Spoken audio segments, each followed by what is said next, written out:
Okay, so last video we did was an angry rant. This is a response to a comment on the angry rant. So, somebody asked whether or not the story that Todd Phillips was attempting to tell in regards to the Joker could it have ever meshed well with a musical. The answer to that is yes. Funny enough, I am going to use 2 points of references for this, and then we're going to basically talk about the reason as to why Joker 2 just absolutely crashed and burned in that department trying to mix both of those both of those chemicals. The very first one we're going to talk about is James Gunn's Suicide Squad, the one from 2021. And what I mean by that is in James Gunn's Suicide Squad, we have this scene with Harley Quinn. And in this scene, I feel as though the transition from something happening in the real world to the way in which an insane character views that world is handled extremely well.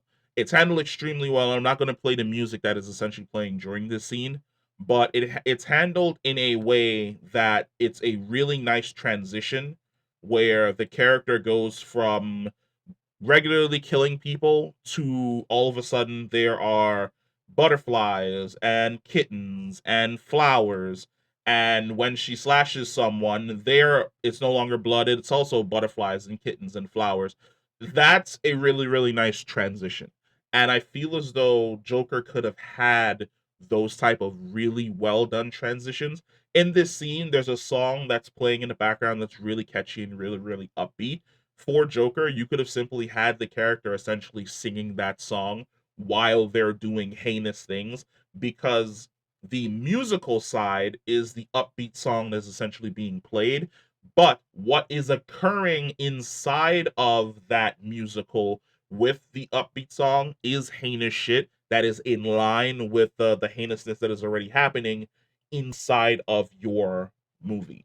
The horrors of Arkham Asylum being suddenly downplayed in a musical where the character is singing about, let's say, that's life.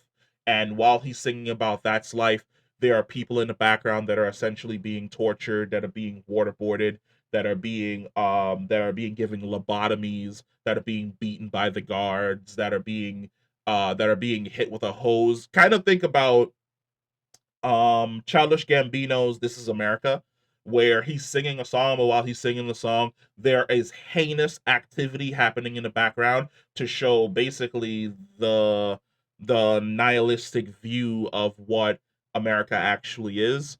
You could have done that in the film where a song could happen where the character is basically singing about that's life and freedom and doing all this stuff, but in the background it's showing that the character is basically trapped and everything around him is insanity, and there are people that are being tortured and being brutalized every single day for the sake or the claim of attempting to make them better.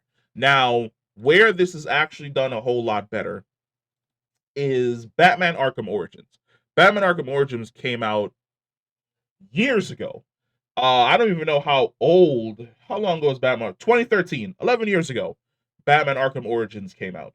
And there's a really dope scene that shows how you handle a musical, or how you would basically introduce a musical in regards to the character of the Joker. Joker's been captured by Batman. It's the first time he's encountered Batman. Batman basically sacrifices himself in order to save Joker. Joker's trying to work out the reasons as to why.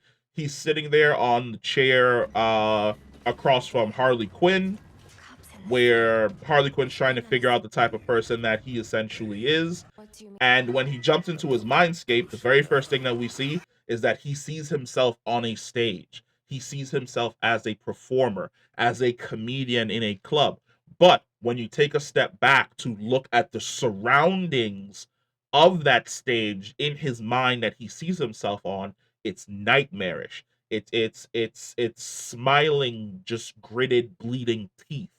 It's people who have been gassed sitting in the stands with these frozen faces of smiles of horror because he's gassed them all with the Joker toxin, things along those lines. Yes, the musical can be upbeat. He can be singing about something about finding love or finding a purpose, but when you look around at the purpose that he's essentially saying, it is nightmarish because the Joker is a nightmarish, evil character. You can incorporate these things. It absolutely works. Arkham Origins essentially did that, where, for instance, another one where he gets rejected by the crowd. Something does not go his way. It feeds into that by having suddenly whatever it is as his major nightmare being the thing that surrounds him while he's on top of that stage. That thing that is his nightmare is being revealed for who he is, being unsure of this new entity that he's encountered in the form of Batman, being absolutely terrified of that. But when the combat begins, there's chaos, there's music, he's singing, he's talking about how crazy it is that one encounter completely changed around his worldview and how things are just so much more brighter and so much more better. But while he's doing that, he's killing people. It's easy to combine both of the genres if you know what you are doing.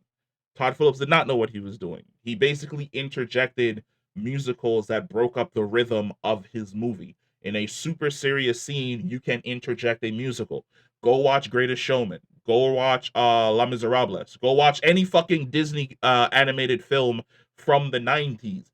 See how a character returning is either met with song or the character's return leads into songs celebrating that character coming back, or a scene where there is a situation that something horrible has happened, someone has died, where the music that begins to play is out of grief, it's out of loss, it's out of pain, and it stays within that tone, and at the end of that song something happens to aid the character to transition out of that pain and move on. Or maybe it doesn't help the character transition out of the pain, and that pain forces the character down a further rabbit hole that leads him to be way more self-destructive than he was before. All you had to do was sit down and just watch a weekend of animated 90s Disney movies. Aladdin, Mulan, fucking Lion King, like Lilo, even Lilo and Stitch. He could have watched anything. He could have just spent the entire weekend watching Disney movies that all have musicals in them, and he would have understood how to transition scenes and maintaining the rhythm of that scene to basically feed into the narrative that he's attempting to tell. Instead, you don't get that. Instead, you get interjected musicals that break up the point that you're trying to make in regards to what the character is essentially seeing. Or it's a courtroom drama. Instead of the stage being the courtroom and the people in the courtroom is Joker as the judge dancing around and singing, and he's judging all the people from the first film who essentially let him down or brutalized him, and instead of hitting the gavel on the desk, he's using the gavel and smashing them over the head. You can do it. It is possible. We have the technology.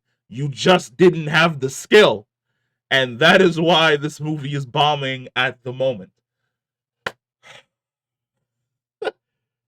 I don't want to talk about this film anymore. Um, you really know that you've pissed me off when I feel as though Madam Web is a better narrative film than Joker 2. And I'm one of those people that was really on the fence in regards to the first Joker, went to go see it and absolutely fucking loved it.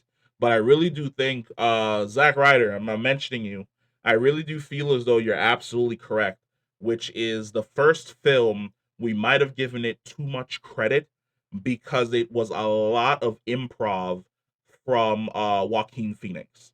And his improv added just so much more to the movie. But then when you remove all of the improv, when you remove all of the extra little things that he does with the Joker character from that film, it really is just a subpar film. And that's really really sad to discover. And I think this is one of those situations where a sequel actually ruins the original And it kind of makes you not want to turn around and go back and see the original in any way, shape, or form. But let me know what you guys think. If you agree, if you disagree, what's your takes on this? Comment down below, let me know, and I'll catch you in the next one. All right, peace.